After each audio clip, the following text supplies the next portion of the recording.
Madam, तुम्ही आज साठी निवड केली तर काय वाटतं?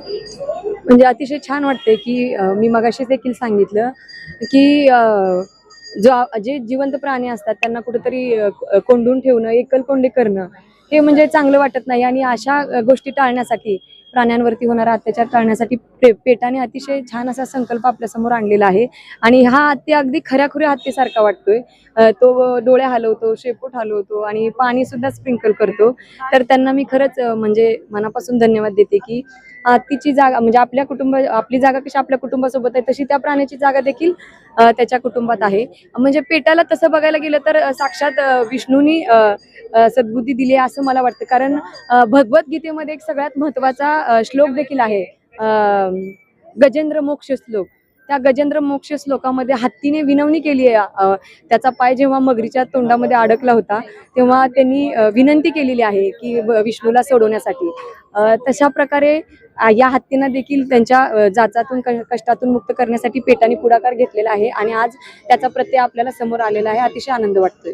आषाढी वारी येते, काय वारकऱ्यांना आषाढी वारी निमित्त मी वारकऱ्यांना म्हणजे आमच्या नगर परिषदेच्या माध्यमातून असू द्या किंवा मंदिर समितीच्या माध्यमातून ज्या काही सोयी सुविधा पुरवल्या त्या अतिशय चांगल्या प्रकारे पुरवल्या गेलेल्या आहेत. वारकऱ्यांना एवढंच आवाहन करेन की येणाऱ्या वारीमध्ये आपली वारी आनंदमय आणि सुखमय जावं. येणारा प्रत्येक भाविक भक्त वारकरी जितक्या आनंदाने इथं आलेला आहे तितक्याच दुपटीच्या आनंदाने परतीच्या मार्गावरती जावा.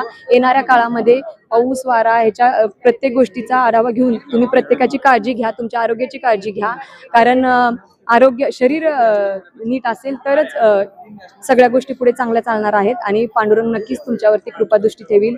कारण येणाऱ्या भाविकांसाठी 22 तासाहून जास्त विठ्ठल देखील विठेवरती आज उभा आहे. तुम्ही बघितलंय 16 तारखेला देवाचा पलंग काढून देवाला लोड दिलेला आहे. म्हणजे वारकरी जो कष्ट करत पायी चालत येतो तितक्याच त्यांच्या कष्टाचं जाण ठेवून विठ्ठल देखील विटेवर त्यांच्या सेवेसाठी उभा आहे. आणि मी पांडुरंगाचरणी एवढीच प्रार्थना करते की माझ्या प्रत्येक भाविक भक्ताला, वारकऱ्याला सुखरूप आणि सुखी समाधानी ठेव. त्यांच्या सर्व इच्छा आकांक्षा पूर्ण कर. तुझ्या 1 मिनिट 1 सेकंदाच्या दर्शनासाठी 15 ते 20 तास लोक लाईन मध्ये उभा राहिलेले असतात आणि पायी चालत तुझी वारी करतात. तुझी देखील कृपादृष्टी नेहमी. तुम्ही आता म्हटल्याप्रमाणेच की रात्री जे भाविक होते आपल्या रांगेला उभा राहिलेले, थोडीशी गैरसोयी झाली होती, ती कंप्लीट काम झालं आपण हो, आता काम पूर्णपदावर चालू आहे. मी स्वतः तिथं होते, आमचे शेळके साहेब देखील तिथं होते मंदिर समितीच्या वतीने.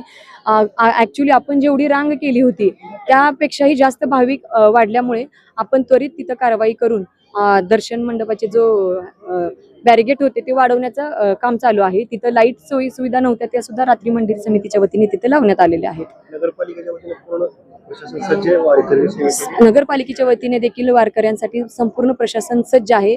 मी सुद्धा म्हणजे नगरपालिकेची प्रशासकीय टीम प्लस आमची कर्मचारी टीम आणि मी स्वतः नगराध्यक्ष म्हणून ग्राउंडला उतरून फील्डवरती रोजच्या रोज पाहणी करून म्हणजे कुठल्याही वारकऱ्याची गैरसोय होणार नाही, अडचण होणार नाही या दृष्टिकोनातून प्रयत्न करत आहे. वारीमध्ये फिरत असताना नदीपात्र असू द्या, 65 एकर असू द्या किंवा वरती वाकरी पालखी स्थळावरती वारकऱ्यांच्या अतिशय चांगल्या प्रतिक्रिया आम्हाला मिळालेल्या आहेत की पंढरपूर यावेळेस अतिशय स्वच्छ आणि चांगलं आहे म्हणून.